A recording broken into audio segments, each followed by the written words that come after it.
भक्तजनों, माताओं, बहनों, सादर जय श्री कृष्ण। हमारे YouTube चैनल में आप सभी का बहुत बहुत स्वागत है। मैं हूं आपके साथ आचार्य धर्मेंद्र शास्त्री। आज हम आप सभी को देवोत्थान एकादशी, देव उठनी एकादशी, देव प्रबोधिनी एकादशी की दिव्य और ज्ञानमयी कथा सुनाने जा रहे हैं।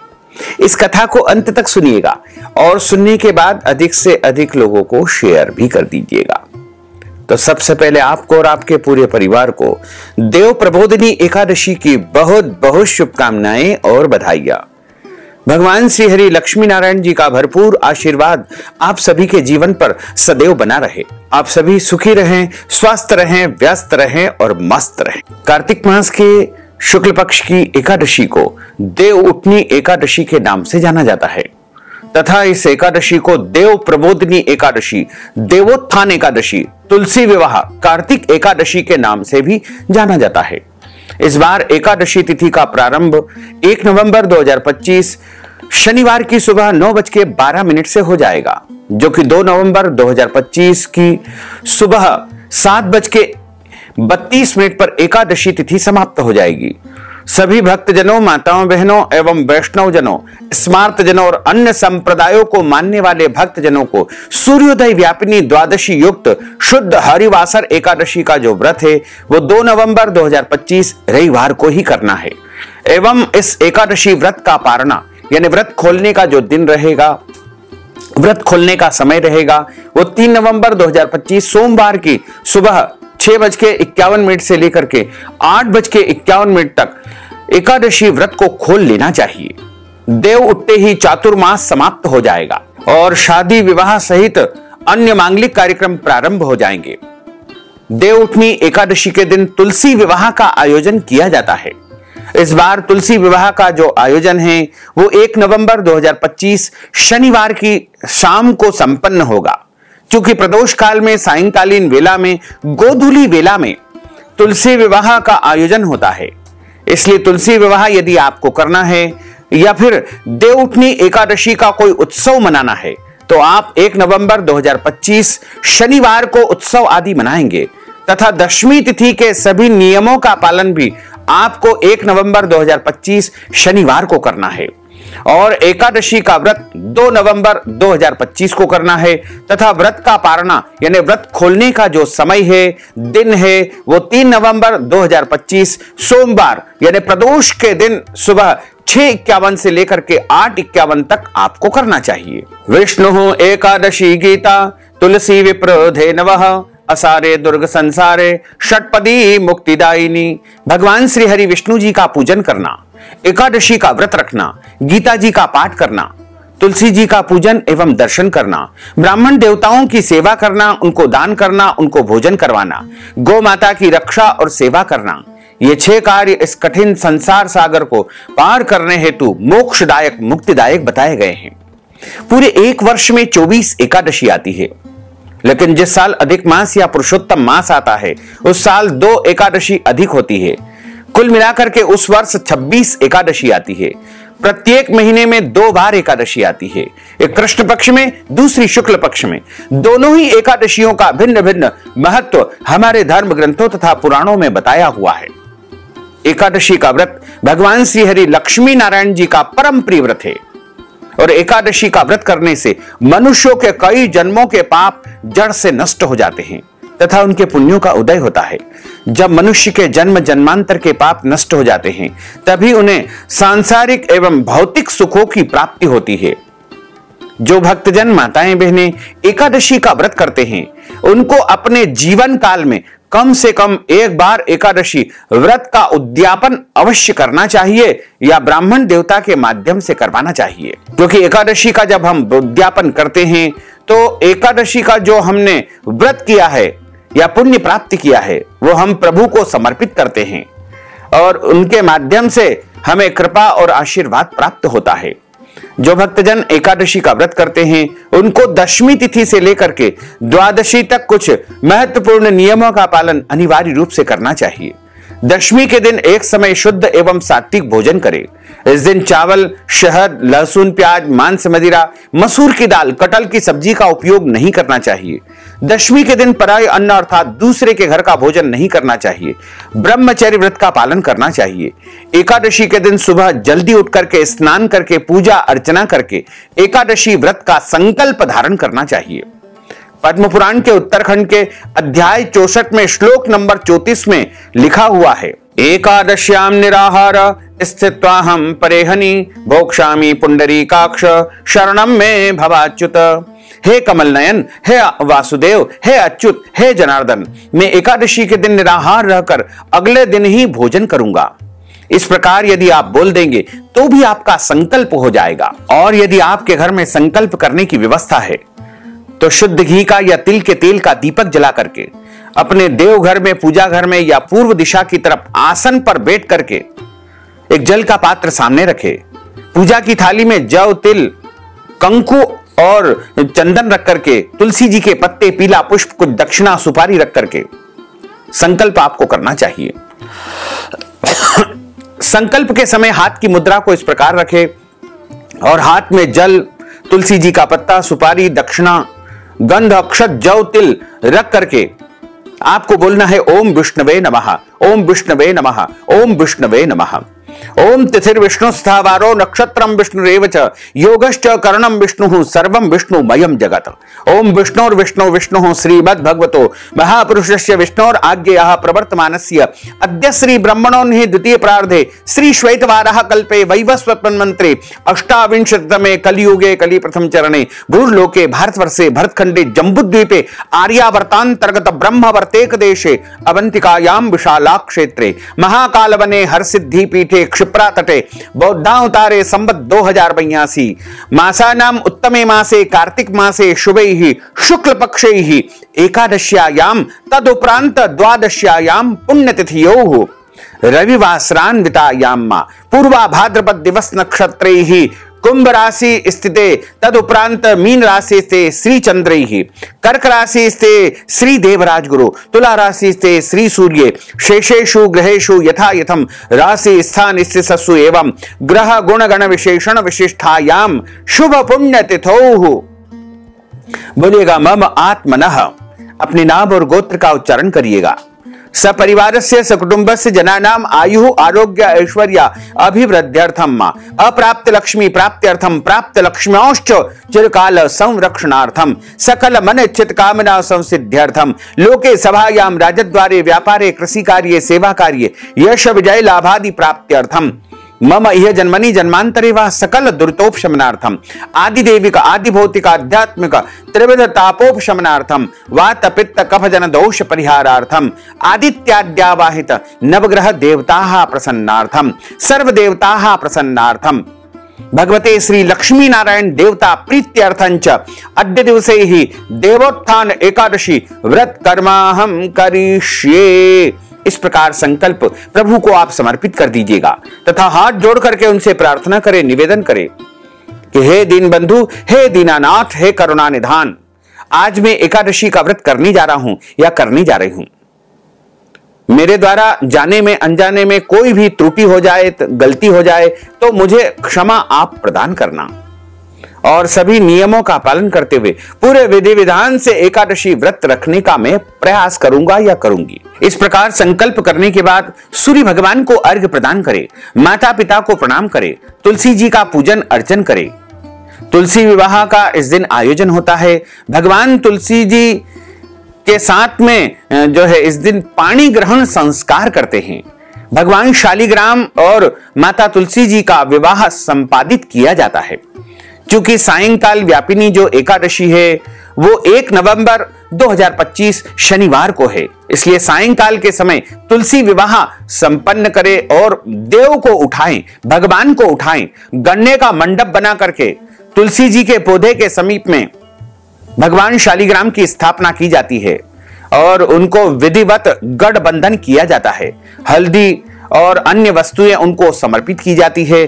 चूंकि भगवान नारायण को अक्षत नहीं चढ़ाए जाते हैं, इसलिए जौ या तिल के अक्षत आप अर्पण करें, पीले पुष्प चढ़ाएं, मिठाई, फल, फूल इत्यादि वस्तु अर्पण करें और उनका विवाह संपन्न करें तथा ढोल नगाड़े बजाएं। जिस प्रकार हम अपनी बेटी का विवाह करते हैं, कन्यादान करते हैं, उसी प्रकार हमको माता तुलसी जी का अच्छी प्रकार से विवाह संपन्न करना चाहिए या करवाना चाहिए। यदि आप हमारे माध्यम से भी तुलसी जी का विवाह भगवान शालिग्राम जी के साथ में संपन्न करवाना चाहते हैं तो इस हेतु आप अपना नाम और गोत्र भेजें, हम आपके नाम से भी तुलसी जी का विवाह संपन्न कर देंगे। गौ माता का पूजन करें तथा किसी को भी एकादशी के दिन अन्न नहीं खाना चाहिए, केवल और केवल फलाहार करें। क्योंकि 1 तारीख को दशमी युक्त एकादशी है, इसलिए उस दिन आप भोजन कर सकते हैं, कोई मनाही नहीं है। दशमी तिथि के नियमों का पालन भी आपको उसी दिन करना है। लेकिन 2 तारीख को यानी रविवार के दिन जब एकादशी का व्रत रखे तो उस दिन केवल फलाहार करें। फलाहार फल और गाय का दूध माने गए हैं तथा अन्य जो भी शुद्ध सात्विक फलाहार है उसका उपयोग करना चाहिए। झूठ न बोले, क्रोध न करे, लड़ाई झगड़ा एवं वाद विवाद बिल्कुल न करे। ब्रह्मचर्य व्रत का पालन करना चाहिए। दाढ़ी कटिंग शेविंग नहीं करवाना चाहिए, नाखून नहीं काटना चाहिए। किसी भी प्राणी का मनुष्य का अपमान या अनादर बिल्कुल न करे।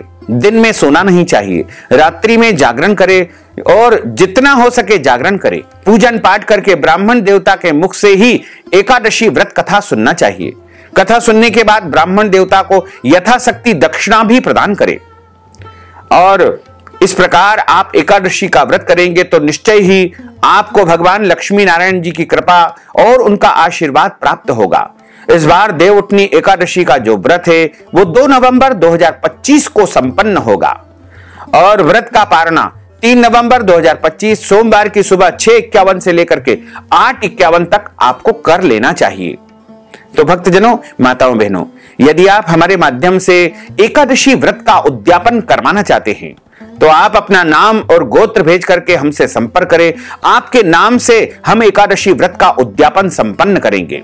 साथ ही यदि आप देवउठनी एकादशी के निमित्त तुलसी विवाह संपन्न करवाना चाहते हैं, कोई भी पूजन पाठ अनुष्ठान करवाना चाहते हैं तो इस हेतु आप हमसे संपर्क करें और अपना नाम और गोत्र तथा हमें व्हाट्सएप के माध्यम से भेजें तथा कथा हेतु नगद धनराशि हमारे गूगल पे, फोन पे, पेटीएम नंबर, अकाउंट नंबर के माध्यम से भेज करके देवउठनी एकादशी का संपूर्ण पुण्य लाभ प्राप्त कर सकते हैं। अब हम आप सभी को देवउठनी एकादशी की दिव्य और ज्ञानमयी कथा सुनाने जा रहे हैं। गुरुर् ब्रह्मा गुरुर्विष्णु गुरुर्देवो महेश्वरा गुरुः साक्षात् परब्रह्म तस्मै श्री गुरुवे नमः। श्री अखंड मंडलाकारं व्याप्तं येन चराचरं तत्पदं दर्शितं येन तस्मै श्री गुरुवे नमः। कृष्णाय वासुदेवाय हरये परमात्मने प्रणतः क्लेशनाशाय गोविंदाय नमो नमः। वसुदेव सुतं देवं कंसचाणूरमर्दनं देवकी परमानंदं कृष्णं वंदे जगद्गुरुं। कृष्णाय वासुदेवाय हरये परमात्मने प्रणतः क्लेशनाशाय गोविंदाय नमो नमः। सच्चिदानंद रूपाय विश्वोत्पत्त्यादि हेतवे तापत्रय विनाशाय श्री कृष्णाय वयं नुमः। यं प्रव्रजन्तमनुपेतमपेत कृत्यं द्वैपायनो विरह कातर आजुहाव पुत्रेति तन्मयतया तर्वोभिने दुस्तं सर्वभूतहृदयं मुनिमानतोऽस्मि। वरः पीडं नटवर वपुः कर्णयोः कर्णिकारं विभ्रद्वास कनक कपीशं वैजयन्तीं च मालां। रन्ध्रान् वेणोर्धर सुधया पूरयन् गोपवृन्दैः वृन्दारण्यं स्वपदरमणं प्राविशत गीतिकीर्तिः।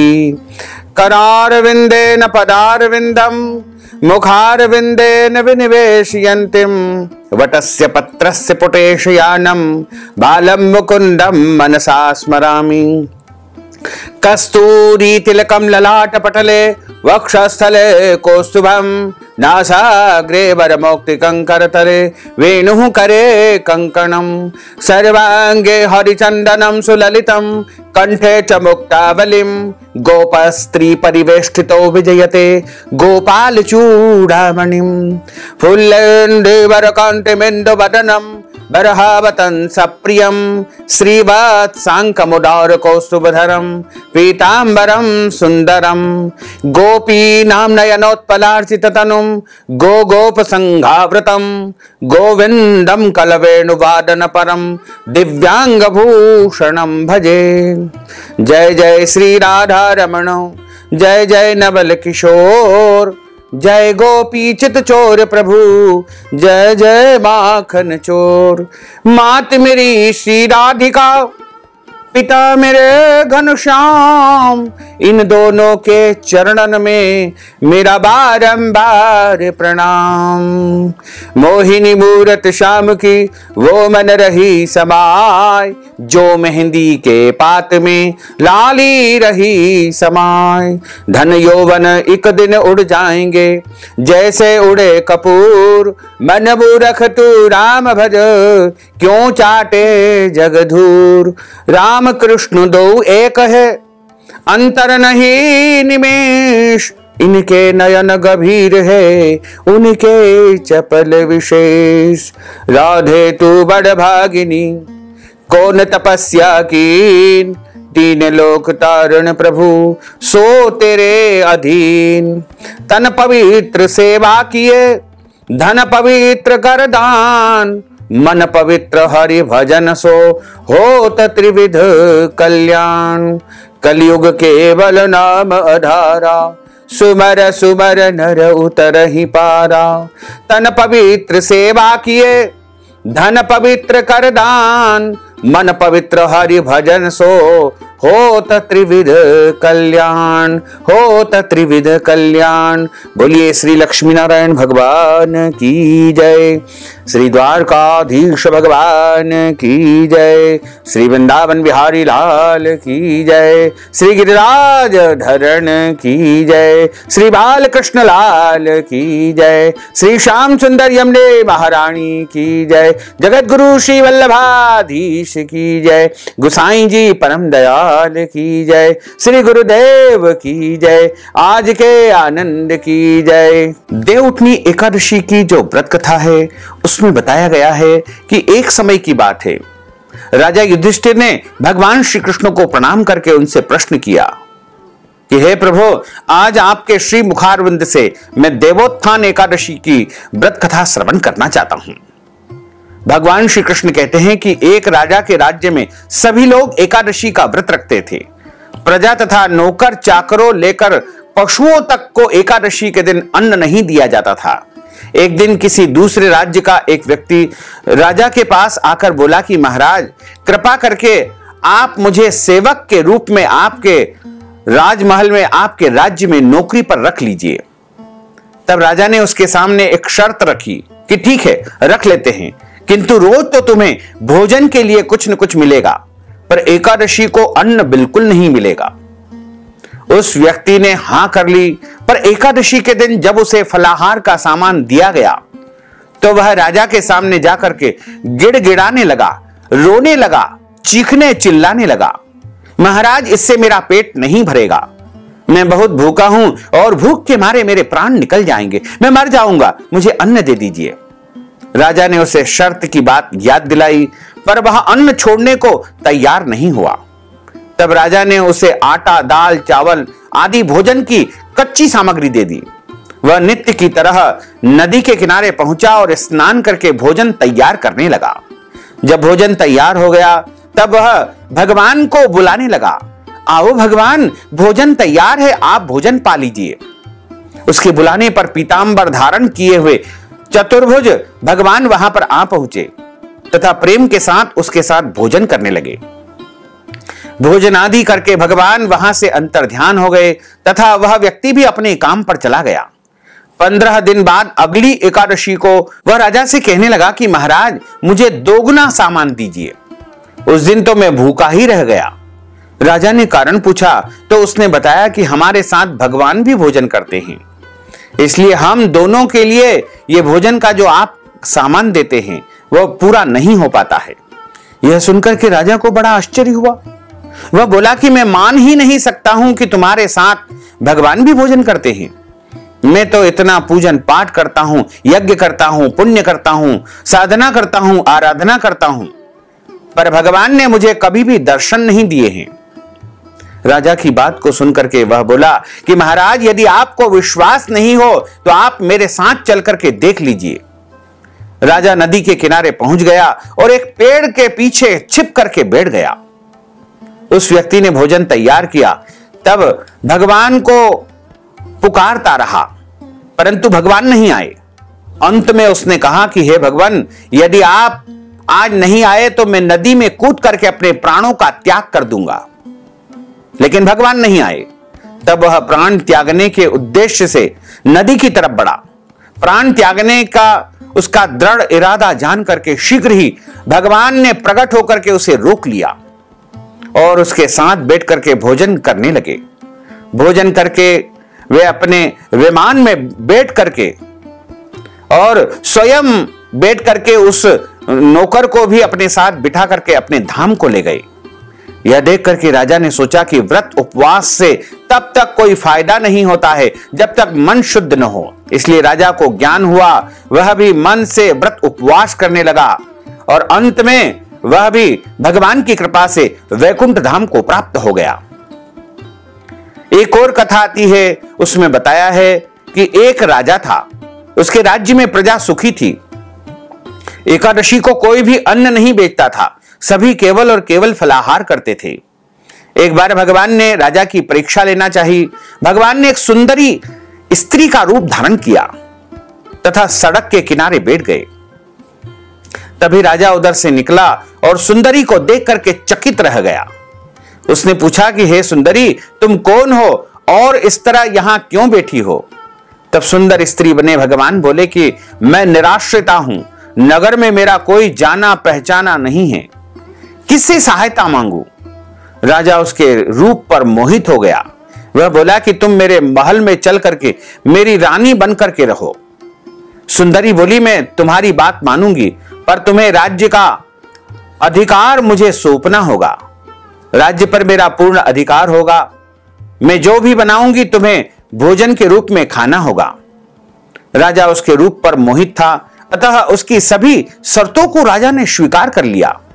अगले दिन एकादशी थी। उस रानी ने हुक्म दिया कि बाजारों में अन्य दिनों की तरह अन्न बेचा जाए। उसने घर में मांस, मछली आदि अशुद्ध वस्तुएं बनवा करके परोस करके राजा के सामने रख करके कहा कि यह खा लो। यह देख करके राजा बोला, रानी आज एकादशी है, मैं तो केवल फलाहार ही करूंगा। तब रानी ने शर्त की बात याद दिलाई और बोली, या तो खाना हो तो खाओ, नहीं तो मैं बड़े राजकुमार का सिर काट दूंगी। राजा ने अपनी स्थिति बड़ी रानी से कही तो बड़ी रानी बोली, महाराज धर्म न छोड़े, बड़े राजकुमार का सिर जाता हो तो जाने दे, पुत्र तो फिर मिल जाएगा परंतु धर्म नहीं मिलेगा। इस दौरान बड़ा राजकुमार खेल करके आ गया। मां की आंखों में आंसू देख करके वह रोने का कारण पूछने लगा तो मां ने उसे सारी वस्तुस्थिति सत्यतः बता दी। तब वो बोला कि मैं सिर देने को तैयार हूं, पिताजी के धर्म की रक्षा होगी, जरूर होगी। राजा दुखी मन से राजकुमार का सिर देने को तैयार हुआ तो रानी के रूप में भगवान विष्णु ने प्रकट होकर के सत्य बात बताई। राजन, तुम इस कठिन परीक्षा में उत्तीर्ण हो गए हो, पास हो गए हो। भगवान ने प्रसन्न मन से राजा से वर मांगने को कहा तो राजा बोला, आपका दिया हुआ सब कुछ है, हमारा उद्धार करे। उसी समय वहां एक विमान उतरा। राजा ने अपना राज्य पुत्र को सौंप दिया और विमान में बैठ करके परम धाम को चला गया। इस प्रकार एकादशी व्रत की कथा को जो कोई भी सुनता है या अन्य लोगों को सुनवाता है, उसके जन्म जन्मांतर के पाप नष्ट हो जाते हैं और उसके पुण्यों का उदय होता है। और जब उसके पुण्य उदय हो जाएंगे तभी उसे जीवन में सांसारिक और भौतिक सुखों की प्राप्ति होगी। बोलिए लक्ष्मी नारायण भगवान की जय। अच्युतम केशवम राम नारायणम कृष्ण दामोदरम वासुदेवम हरे श्रीधरम माधवम गोपिका वल्लभम श्री जानकी नायकम श्री रामचंद्रम भजे। जानकी मनोहरम सर्वलोक नायकम श्री शंकरादि सेवितम पुण्य नाम कीर्तनम श्री राम राम राम राम राम नाम तायकम। रामा कृष्णा वासुदेवा भक्ति मुक्तिदायकम। रामा कृष्णा वासुदेवा भक्ति मुक्तिदायकम। हरे राम राम राम हरे हरे। हरे कृष्णा कृष्णा कृष्णा हरे हरे। श्री कृष्ण गोविंद हरे मुरारे। हे नाथ नारायण वासुदेवा। हे नाथ नारायण वासुदेवा। हे नाथ नारायण वासुदेवा। हे नाथ नारायण वासुदेवा। अब हम सभी मिलकर के प्रभु की दिव्य और सुंदर आरती का गायन करेंगे। बोलिए श्री लक्ष्मी नारायण भगवान की जय। श्री वृंदावन बिहारी लाल की जय। ओम जय जगदीश हरे स्वामी जय जगदीश हरे। भक्त जनों के संकट दास जनों के संकट क्षण में दूर करे। ओम जय जगदीश हरे। जो ध्यावे फल पावे दुख बिन से मन का। स्वामी दुख बिन से मन का। सुख संपत्ति घर आवे सुख संपत्ति घर आवे कष्ट मिटे तन का। ओम जय जगदीश हरे। मात पिता तुम मेरे शरण गहूं में किसकी। स्वामी शरण गहूं में किसकी। तुम बिना और न दूजा प्रभु बिना और न दूजा। आस करूं मैं किसकी। ओम जय जगदीश हरे। तुम पूर्ण परमात्मा तुम अंतरयामी। स्वामी तुम अंतरयामी। पार ब्रह्म परमेश्वर पार ब्रह्म परमेश्वर तुम सबके स्वामी। ओम जय जगदीश हरे। तुम करुणा के सागर तुम पालन करता। स्वामी तुम पालन करता। मैं सेवक तुम स्वामी मैं सेवक तुम स्वामी कृपा करो भरता। ओम जय जगदीश हरे। तुम हो एक अगोचर सबके प्राणपति। स्वामी सबके प्राणपति। किस विध मिलहूं दयामय किस विध मिलहूं दयामय तुमको मैं सुमति। ओम जय जगदीश हरे। दीन बंधु दुख हरता तुम ठाकुर मेरे। स्वामी तुम रक्षक मेरे। अपने हाथ उठाओ अपनी शरण लगाओ द्वार पड़ा तेरे। ओम जय जगदीश हरे। विषय विकार मिटाओ पाप हरो देवा। स्वामी पाप हरो देवा। श्रद्धा भक्ति बढ़ाओ श्रद्धा प्रेम बढ़ाओ संतन की सेवा। ओम जय जगदीश हरे। तन मन धन सब कुछ है तेरा। स्वामी सब कुछ है तेरा। तेरा तुझको अर्पण प्रभु जी को अर्पण क्या लागे मेरा। ओम जय जगदीश हरे। पूर्ण ब्रह्म की आरती जो कोई नर गावे। स्वामी जो कोई नर गावे। कहत शिवानंद स्वामी जपत हर हर स्वामी मन वांछित फल पावे। ओम जय जगदीश हरे। जय जगदीश हरे। स्वामी जय जगदीश हरे। मोहन जय जगदीश हरे। भक्त जनों के संकट दास जनों के संकट क्षण में दूर करे। ओम जय जगदीश हरे। कर्पूर गौरम करुणावतारम संसार सारम भुजगेंद्रहारम सदा वसंतम हृदयारविंदे भवम भवानी सहितम नमामि।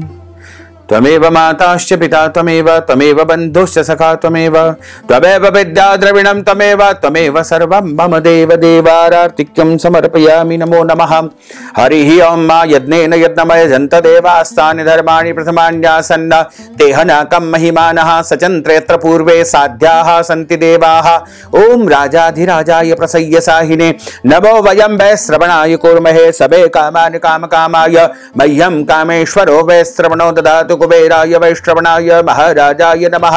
ओम स्वस्ति साम्राज्यं भोज्यं स्वराज्यं वैराज्यं पारमेष्ठ्यं राज्यं महाराजमाधिपत्यमय्यं समन्तपर्यायै स्यात् सार्वभौमः सार्वायुष अन्तार्धा परार्धा पृथिव्ये समुद्रपर्यन्ताय एकराडिति तदप्येष श्लोकोऽभिहितो मरुतः परिवेष्टारो मरुतस्यावसान ग्रहे आविक्षितस्य कामप्रेर्विश्वे देवा सभासदैति। ओम विश्वा तच्चक्षुरुत विश्वतो मुखो विश्वतो बाहुरुत विश्वस्पात संबाहुभ्यां धमति संपतत्रेर्द्यावा भूमिं जनयन् देवैकः। ओम एकदंताय विद्महे वक्रतुंडाय धीमहि तन्नो दन्तिः प्रचोदयात्। ओम आदि शक्ति च विद्महे जगन्माताय धीमहि तन्नो शक्तिः प्रचोदयात्। ओम तत्पुरुषाय विद्महे महादेवाय धीमहि तन्नो रुद्रः प्रचोदयात्। ओम नारायणाय विद्महे वासुदेवाय धीमहि तन्नो विष्णुः प्रचोदयात्। ओम महालक्ष्म्यै च विद्महे विष्णुपत्न्यै च धीमहि तन्नो लक्ष्मीः प्रचोदयात्। ओम क्लीं कृष्णाय विद्महे दामोदराय धीमहि तन्नो श्रीकृष्णः प्रचोदयात्। ओम सांगाय सपरिवाराय सायुधाय सशक्तिकाय सवाहनाय सगणाय भगवते श्री महाकालेश्वर महामृत्युंजयाय नमो नमः। भगवते श्री लक्ष्मी नारायणाय नमो नमः। सर्वदेवताभ्यो नमो नमः। मंत्र पुष्पांजलिं समर्पयामि। नाना सुगंध पुष्पाणि यथा कालोद्भवानि च पुष्पांजलिं मया दत्तं गृहाण परमेश्वर। मंत्रहीनं क्रियाहीनं भक्तिहीनं सुरेश्वर यत् पूजितं मया देव परिपूर्णं तदस्तु मे। आवाहनं न जानामि विसर्जनं पूजाञ्च न जानामि क्षम्यतां परमेश्वर क्षम्यतां परमेश्वर क्षम्यतां परमेश्वर। पापोऽहं पापकर्माहं पापात्मा पापसंभव त्राहि मां पार्वतीनाथ सर्व पाप हरो हर। त्राहि मां लक्ष्मीनाथ सर्व पाप हरो हर। बोलिए श्री लक्ष्मी नारायण भगवान की जय। श्री वृंदावन बिहारी लाल की जय। द्वारकाधीश भगवान की जय।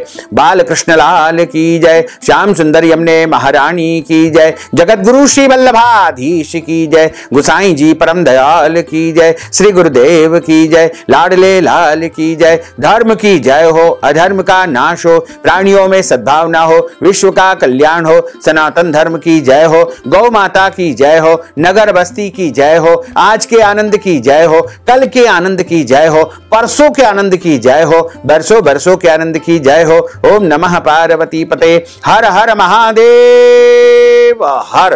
काल हर कंटक हर दुख हर दारिद्र हर आनंद ही आनंद की लहर कर।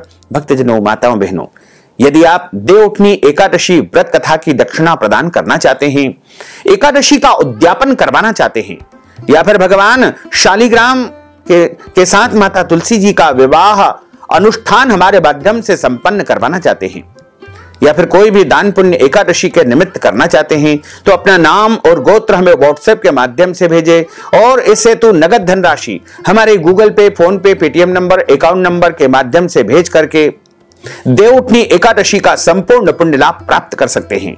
साथ ही आप सभी से अनुरोध है कि हमारे इस ज्ञानवर्धक वीडियो को अधिक से अधिक लोगों को शेयर करिएगा, लाइक करिएगा, कमेंट करिएगा और यदि अभी तक आपने सब्सक्राइब नहीं किया है तो अभी और इसी समय सब्सक्राइब कर लीजिए ताकि इसी प्रकार की ज्ञानवर्धक वीडियो आपको सबसे पहले प्राप्त हो सके।